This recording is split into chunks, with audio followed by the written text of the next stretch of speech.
उसके बाद भी बेटा सेवा कर देता है, कर देता कि नहीं? कारण क्या है? देवी भागवत की कथा कहती है कारण यही है, इसने पूर्व जन्म में किसी के साथ बुरा किया होगा तो वही बेटा बन के आया है और इस जन्म में इसके साथ बुरा कर रहा है। इसने पूर्व जन्म में किसी के साथ अच्छा किया होगा तो वही बेटा आज अच्छा बन के आया है और इसकी सेवा कर रहा है। एक बेटा किसी माता पिता के यहाँ जन्म लेता है, पैदा होते ही बीमार पैदा होता है। 1 साल तक माता पिता से खूब सेवा करवाएगा, माता पिता के 1-2 लाख रुपए मिटवाएगा और वो बेटा मर जाएगा। अब वो लोग रोएंगे कि मेरा बेटा मर गया। माता जी, किसी का बेटा नहीं मरा है, तुमने पूर्व जन्म में किसी का कर्जा खाया होगा तो इस जन्म में बेटा बन के आया, तुम्हारे 1-2 लाख उसने मिटवाए और जब कर्जा पूरा हो गया है तो वो अपने धराधान को छोड़कर चला गया है, कर्जा ले लिया। पत्नी अच्छी मिली है तो अपने कर्मों से मिली है, पति अच्छा मिला है तो हमें अपने कर्मों से मिला है, पूर्व जन्म के कर्मों से। और पति पत्नी चाहे संसार के जो भी व्यक्ति हैं वो बुरे मिले हैं तो वो भी हमें अपने कर्मों से मिले। समझ में आ रहा कि नहीं बात? हमने प्रारब्ध पहले रचा पीछे रचा शरीर, तुलसी चिंता क्यों करे भजने श्री रघुवीर। पहले आदमी का प्रारब्ध रच जाता है, शरीर बाद में रचता है भगवान। आदमी का प्रारब्ध पहले लिख देता है। और यहाँ चर्चा भी बताते हैं, आप लोग शायद उदाहरण से जल्दी समझ जाओ। कहते हैं कोई गांव था, उस गांव में कोई गुरुजी आए, किसी गांव में। जब वो गुरुजी आए तो उसी गांव में एक महिला रहती थी जिसका पति उस महिला को बहुत मारा करता था, उन माता जी को, उनका पति। तो सब लोगों ने बताया कि गुरुजी गांव में आए हैं, गुरुजी के पास जाओ, गुरुजी तुम्हारा कोई उपाय कर देंगे। तो कहते हैं ये महिला गई गुरुजी के पास, गुरुजी से जाके कहा गुरुजी आप मेरा कोई उपाय कर दीजिए, कोई उपाय कर दो, मेरा पति मुझे बहुत मारता है।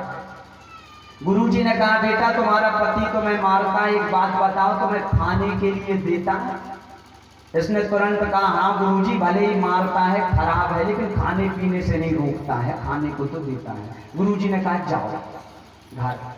अभी ये घर आ गई, इसको लगा गुरुजी ने कोई उपाय कर दिया होगा, पूछ लिया है। गुरुजी ने उपाय तो कोई नहीं किया था, घर में आई तो पति ने और ज्यादा मारा। क्यों? कहाँ गई थी घर छोड़ के, वहां कथा सुन ली। अब जैसे ही पति ने मारा तो इसको गुस्सा पति के ऊपर ना आए, गुरुजी के ऊपर आए। गुरुजी ने कोई उपाय नहीं किया। अब कल जाऊंगी गुरुजी से कहूंगी गुरुजी भूल गए थे क्या, उपाय नहीं किया तुमने कुछ भी। दूसरे दिन सबसे पहले उठी तो गुरुजी के पास गई, गुरुजी देखो कल आई थी तुम्हारे पास। गुरुजी ने कहा हाँ बेटा आई तो थी, तो मैंने बताया था मेरा पति मुझे मारता है, उपाय नहीं किया। गुरुजी ने कहा फिर वही बेटा तुझे खाने को देता है? इसने तुरंत कहा हाँ गुरुजी खाने को तो देता है। गुरुजी ने कहा जा फिर से। अब इसको जब फिर से भगाया तो इसको लगा कल गुरुजी भूल गए होंगे, लेकिन आज गुरुजी ने कोई ना कोई उपाय तो कर दिया होगा। जब आज घर गई तो कथा कहती आज पति ने और ज्यादा मारा। क्यों? तुझे कल मना किया था, उसके बाद भी गई तू फिर से। और आज जब पति ने और ज्यादा मारा तो कहते हैं इस स्त्री को इतना क्रोध आया, इसने कहा कल अब गुरुजी के पास जाऊंगी और आर या पार होगा। अब या तो समस्या हमारी सुलझ जाएगी या तो फिर अब गुरुजी से आर पार की हो जाएगी। तीसरे दिन फिर गुरुजी के पास गई, गुरुजी देखो पहले सब काम छोड़ो, मुझे देखो सामने। गुरुजी ने कहा बेटी देख तो लिया, 3 दिन से आ रही हूं तुम्हारे पास, रोज कहती हूं मैं कि मेरा पति मारता है, कुछ उपाय तो करो, क्यों मारता है पति? गुरुजी ने फिर वही कह दिया खाने को देता है। अब तो ये इतनी ज्यादा चढ़ गई, इसने कहा गुरुजी खूब खाने को देता है, दिन भर पेट ही भरती रहती हूँ मैं, खाता ही रहती हूँ पूरे दिन, खाने के अलावा कुछ भी नहीं करती, खाती रहती हूँ। ये तो बताओ मारता क्यों है पति? जब देखो जब खाना खाना करते रहते हो, खाना देता कि नहीं खाना देता, ये बताओ मारता क्यों है? तब गुरुजी ने कहा बेटा तू अपना ये जन्म देख रही है, लेकिन मैं तेरा पूर्व जन्म देख रहा हूं। ये जो तेरा पति इस जन्म में तुझे मार रहा है, ये पति कोई और नहीं, पूर्व जन्म का तेरा सौतेला बेटा है। जो ये तेरा पति है, ये तेरा पति पूर्व जन्म में तेरा सौतेला बेटा था। सौतेले बेटे को तू खूब मारती थी और 5-5 दिन तक उसे खाना नहीं देती थी कभी। तूने पूर्व जन्म में अपने सौतेले बेटे को मारा, तो वही बेटा इस जन्म में तेरा पति बनकर आया है। और जैसे तूने अपने सौतेले बेटे को मारा था, तो आज वह मारकर तुझसे बदला ले रहा है, तुझे मार रहा है। और बेटा मैं खाना के लिए इसलिए पूछा करता था क्योंकि तू भी 5-5 दिन तक खाना नहीं देती थी। नियम पूर्वक तो से तुझे खाना भी नहीं देना चाहिए, लेकिन तू भगवान की भक्ति करती है तो कम से कम तुझे भोजन प्राप्त हो रहा है, कम से कम तुझे भोजन दिया जा रहा है। नहीं तो तेरे कर्म ऐसे थे कि तुझे भोजन भी नहीं मिलना था। लेकिन तू भगवान की भक्ति करती है, माता रानी की भक्ति करती है, तो शायद वही माता रानी तुझे भोजन प्रदान कर रही है, तुझे भोजन दे रही है, तू भक्ति करती है। आपको ये कथा सुनाने का तात्पर्य माता जी, हमारा जो जीवन चलता है वो पूर्व जन्म के कर्मों के अनुसार चलता है। पूर्व जन्म में हमने किसी के साथ अच्छा किया होगा, इस जन्म में वो अच्छा कर रहा है। हमने पूर्व जन्म में किसी के साथ बुरा किया होगा, तो इस जन्म में वो हमारे साथ बुरा कर रहा है। हानि लाभ जीवन मरण जस अपजस विधि हाथ, 6 चीजें भगवान के हाथ में होती, हमारे हाथ में नहीं होती। चाहे हम कितने हाथ पैर मार ले, ये 6 चीजें भगवान के हाथ में हैं। कौन कौन सी? हानि लाभ, सबसे पहले तुम्हारी कब हानि होना ये भगवान के हाथ में, तुम कोशिश चाहे जितनी कर लो, तुम्हारे हाथ में है ही। हानि लाभ, कब तुम्हें लाभ होना है ये भी भगवान के हाथ में। अगर तुम्हारे भाग्य में लाभ लिखा होगा ना, तुम पैदल जाओगी और वहीं पर सोना डला मिल जाएगा तुम्हें। और हानि होना होगा ना तुम्हारी जिंदगी में, तो जेब में सोना भी रख के जाओगी ना, और अच्छा बड़ा जेब भी होगा ना, तो भी पता नहीं चलेगा और जेब से कब तुम्हारा सोना गिर जाएगा, जब तुम्हारी हानि होना है। तो ये भगवान के हाथ में है। हानि लाभ ये 2 चीजें, जीवन मरण, कब तुम्हारी जिंदगी यानी तक कब तुम्हें जन्म लेना है ये भगवान के हाथ में है, और कब तुम्हें मरना है ये भी भगवान के हाथ में है। कई बार आदमी 3 मंजिल के छत से गिर जाता है, आदमी मरता नहीं है, और कभी कभी पैर में एक पत्थर की ठोकर लगती है और उसमें ही प्राण पखेरु उड़ जाते हैं, आदमी के प्राण पखेरु निकल जाते हैं आदमी के। ये क्या है? ये परमात्मा के हाथ में है। जीवन मरण, चौथा होता है जीवन और मरण, ये भी परमात्मा के हाथ में है। और चौथा और छठवां आता है यश अपयश विधि हाथ, यानी कब आपका सम्मान होना है, कब आपका यश होना है, और कब तुम्हारा अपयश होना है, कब तुम्हारा अपमान होना है। ये सारी चीजें परमात्मा के हाथ में रहती हैं, हमारे हाथ में माता जी कुछ भी नहीं रहता। आज अगर तुम कथा सुनने के लिए भी बैठी हो माता जी, मैं बता दे रहा हूं तुम्हारे पूर्व जन्म के कोई ना कोई पुण्य होंगे। आज बोरदेई में 1000 लोग होंगे, और हजारों लोगों में से तुम 100, 200, 300 लोग कथा सुन रहे हो, तो कहीं ना कहीं 300 के भाग्य जाग गए हैं, और आज बैठकर भगवान की कथा तुम्हें प्राप्त हो रही है, तो तुम सुन पाओ। ये भी तुम्हारे कर्म है। भगवान उसी को बुलाते हैं, कहते हैं माता रानी की महफिल को माता रानी ही सजाती हैं, और माता रानी की कथा सुनने वही आता है जिसको माता रानी बुलाती हैं, जिसको माता रानी बुलाती हैं। आप जैसे कथा सुनने आए हो तो कहीं ना कहीं ये भी आपके कोई जन्म के पुण्य उदय माता रानी करना चाहती होगी माता जी। इसलिए तुम कथा सुनने बैठ गए हो, और अगर पुण्य उदय नहीं होंगे तो कथा सुनने बैठोगे भी ना तो तुम्हारा मन नहीं लगेगा। माता जी, आप में से जितने लोग यहाँ बैठे हो, जरूरी नहीं कि आप कथा सुन रहे होंगे। कई लोग ऐसे हैं जो बैठे मेरे सामने पर सोच कुछ और रहे होंगे।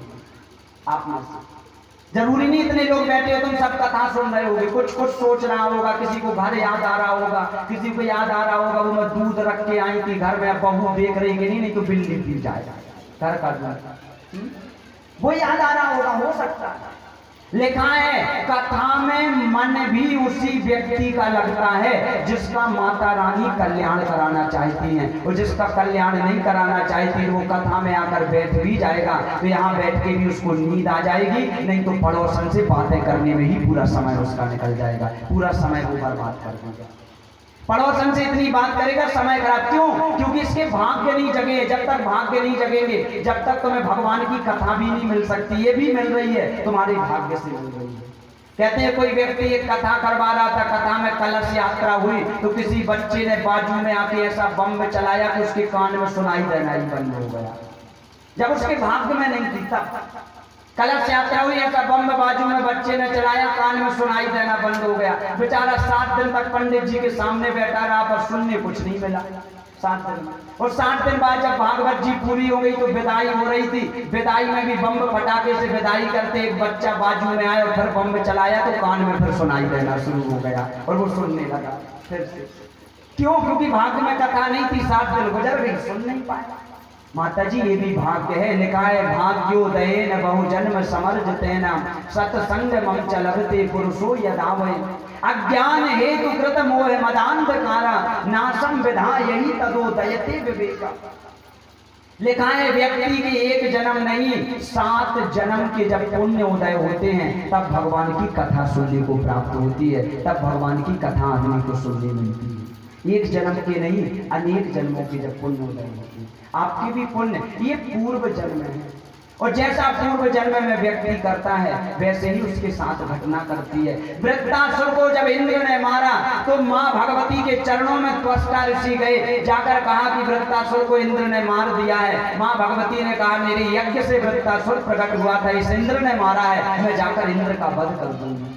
कहते हैं माँ भगवती क्रोधित हो गई अपने पुत्र के लिए और माँ भगवती इंद्र से जाकर युद्ध करने लगी। इंद्र सारे देवताओं के साथ आकर माँ भगवती के चरणों में गिर गया। भगवती मैंने आपसे कोई शत्रुता नहीं ली है, मैंने तो सिर्फ पापी से शत्रुता ली है। एक माँ से एक बेटे की कभी दुश्मनी नहीं हो सकती है, ये शत्रुता इस पापी से थी। माँ मैं तो आपकी शरण में हूँ। और कहते हैं इंद्र ने 9 दिन तक देवी भागवत की कथा श्रवण की, अपने घर में 9 दिन तक दुर्गा सप्तशती का पाठ कराया और 9 दिन तक सतचंडी यज्ञ की। तब माँ भगवती कृपा करती है इंद्र पर और इंद्र को स्वस्थ कर देती है, इंद्र को जीवन दान प्रदान कर देती है। बोलिए जगदम्बा मैया की जय।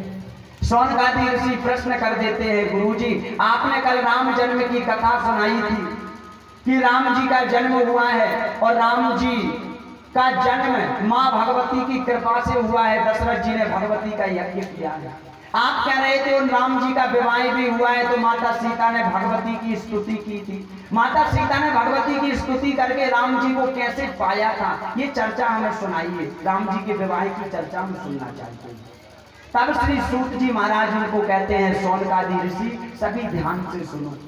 राम जी का जब जन्म हुआ माँ भगवती की कृपा से दशरथ जी महाराज ने अपने 4 बेटों का नाम रखा है और कुछ दिनों बाद विश्वामित्र जी आए हैं और विश्वामित्र जी ने आकर राम जी को मांगा है। कहा जाओ मुझे परेशान करते देते आप राम को मुझे दे दो, लक्ष्मण को मुझे दे दो।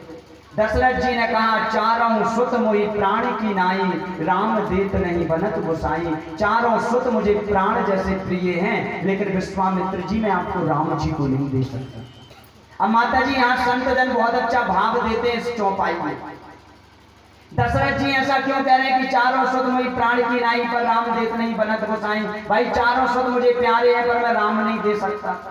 ऐसा दशरथ जी क्यों कह रहे हैं तो उसका कारण बताते हैं। बोले दशरथ जी इसलिए कह रहे हैं कि मैं राम जी को नहीं दे सकता क्योंकि राम जी दशरथ जी की संतान ही नहीं है। राम जी ये 3 बेटे दशरथ जी के हैं। ऐसा संत जन भाव देते हैं कि ये जो संतान है राम जी ये जटायु की संतान है। ध्यान से सुनना माता जी, दशरथ जी की संतान नहीं है राम जी, किसकी संतान है? जटायु। और उसका कारण भी बताते हैं कि एक बार दशरथ जी महाराज दैत्यों से युद्ध करने के लिए गए थे। जब दैत्यों से युद्ध कर रहे थे तो एक दैत्य ने ऐसा बाण मारा दशरथ जी को। बाण लगा तो दशरथ जी धरती में गिरने लगे, प्राण निकल जाते दशरथ जी के। जटायु ने देखा कि कोई व्यक्ति धरती में गिर रहा है। जटायु ने सोचा कि इसके प्राण बचाना चाहिए, तो जटायु ने दशरथ जी महाराज को अपने पंखों पर बैठा लिया। जटायु ने जब दशरथ जी के प्राणों की रक्षा की, दशरथ जी ने कहा, जटायु तूने आज मेरे प्राण बचाए हैं, मुझसे कोई वरदान मांग ले।